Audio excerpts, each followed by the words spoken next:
and also actually in Pangaea, which is one of the original landmass on Earth was called Pangaea. All the continents were literally really one clump.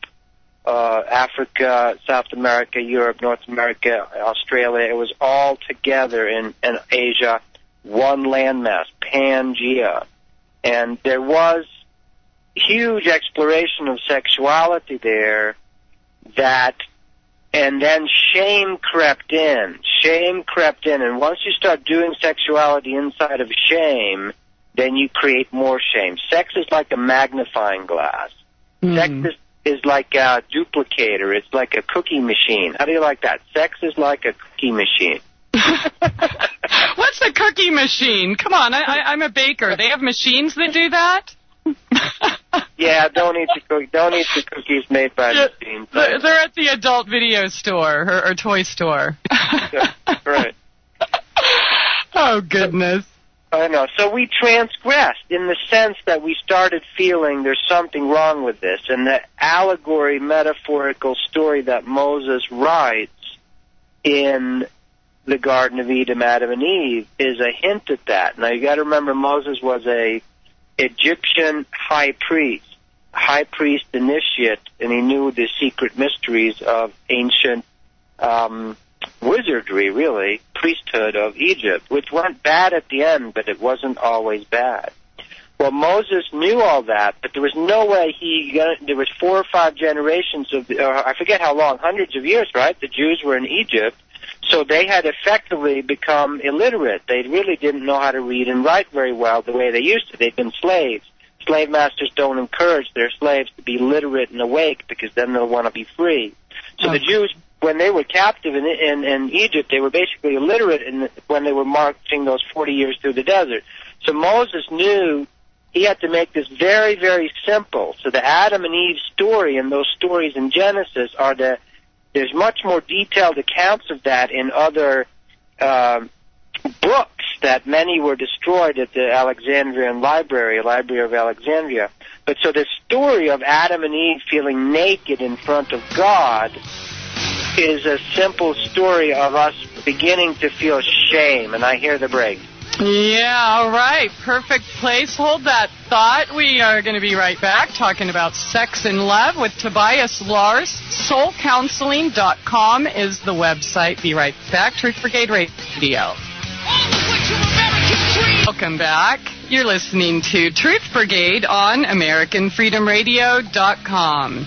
Thanks for tuning in tonight, and if you want to join us for all the fun in the text chat, free lovin', by the way, that's over at truthbrigade.com, and if you have any questions or comments, feel free to give us a call at 512-879-3805. We are talking about sex and love, aliens, God, and anyone else who wants to come play with us here with Tobias Lars.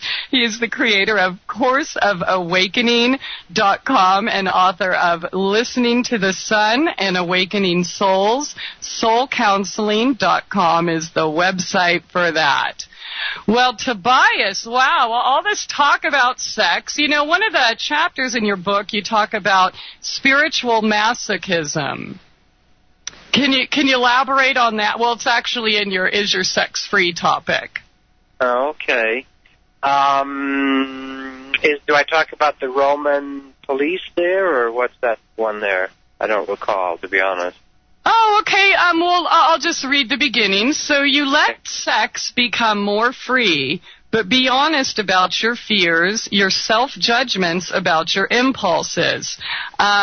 Basically what we're talking about right now, and then, of course, Humpty Dumpty fell off a wall, and we couldn't put him back together again. So I guess basically it's about putting ourselves back together again, and taking the initiative to face it, feel it, free it, be honest, accept, and embrace yourself. Yes.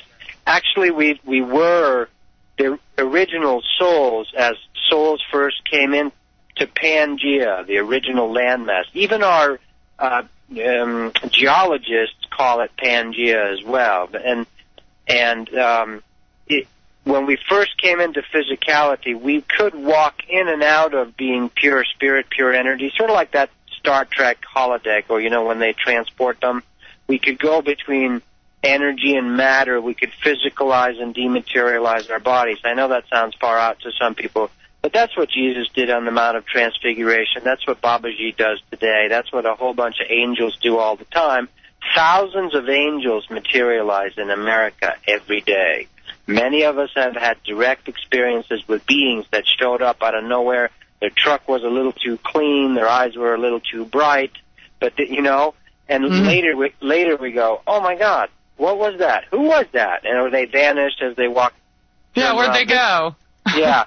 So there's lots of beings that still have that ability, and we do too. We have that ability.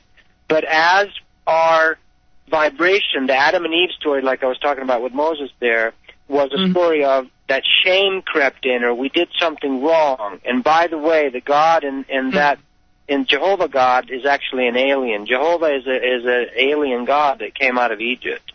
And so is some other ones. One named what's his name? Metatron, I would suggest. Some people think it's an angel, but you got to be very careful. There's some beings that are much bigger than us that pretended to be God because they like to have people kiss their feet and do all their work for them.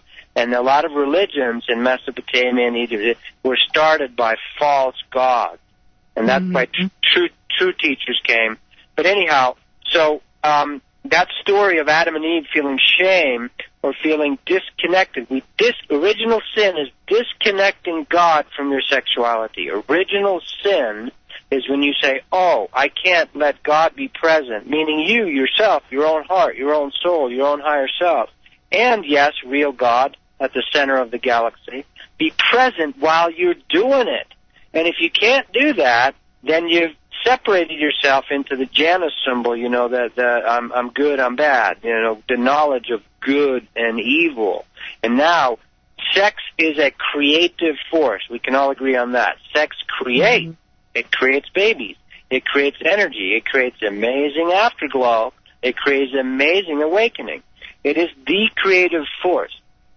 So when you partition yourself into part of me is good and part of me is bad, if you have sex in the bad persona of yourself, meaning I can't let my heart love God be here with me, then you will actually grow that. So spiritual teachers that were still semi-awake after we fell, the fall, there was an infiltration. This is a huge, long story, that we can all read and learn. But originally we were innocent. We had original innocence. Original innocence on this planet. And then there was infiltration of shame and this and that, and we were hiding ourselves from God. And when we did sex that way, we attracted spirits that are rebellious spirits. You can call them the Lucifer rebellion. You can call them tendencies that you hide in the dark, subconscious tendencies. Doesn't matter how it's all the same, you can call it programming, you can call it dysfunction, you can call it demons. It's the same thing, it's just different words or ways of looking at it. But parts of us got infected, or soul pieces of us got stolen or sort of quarantined. And the process of soul retrieval, true soul retrieval, again, you have to be careful. There's good and bad shamans, just like there's good and bad psychics and good and bad car dealers, or good and bad lawyers. Yes, there's still a few good lawyers, and there's actually a few good politicians. But, there's always the good and bad. You can't do the broad brushstroke thing. So when we need to undo, clear, heal those parts of us that have shut down our energy, who here can walk on water still? Very few of us. But when we were original souls in Pangea, we had all those powers that we think are miraculous. Telepathy, telekinesis, walking on water, transforming into birds. Actually, eagle men flying. In Atlantis, all that was true.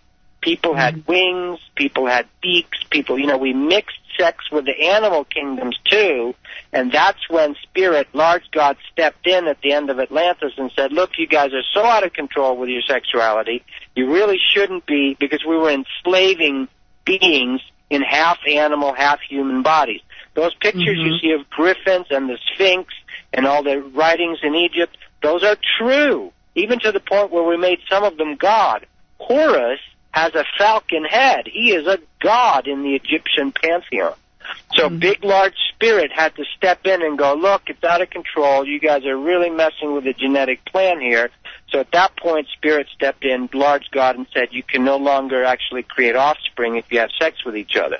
But some of that's still sort of, we hear stuff on the internet. It still goes on. There's still animal bestiality stuff. We're being very frank here today that goes on. These are remnants vibrating of our collective past that we did in Atlantis towards the end of that civilization. So we've had some trouble with our sexuality. Yeah? Yes, we have. Yeah. So the personal healing that we have to go through is literally like, I need these vibrations healed in me. I need to revisit and reclaim and say, I am the power and presence. I am a piece of God, and I reclaim this dysfunctional sexual part of me. If everyone does their own part, takes care of themselves, it's like we got to clean up our personal energy, because if you don't do that, your reality will never change.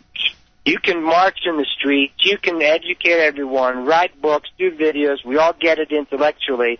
That's good, but it's incomplete.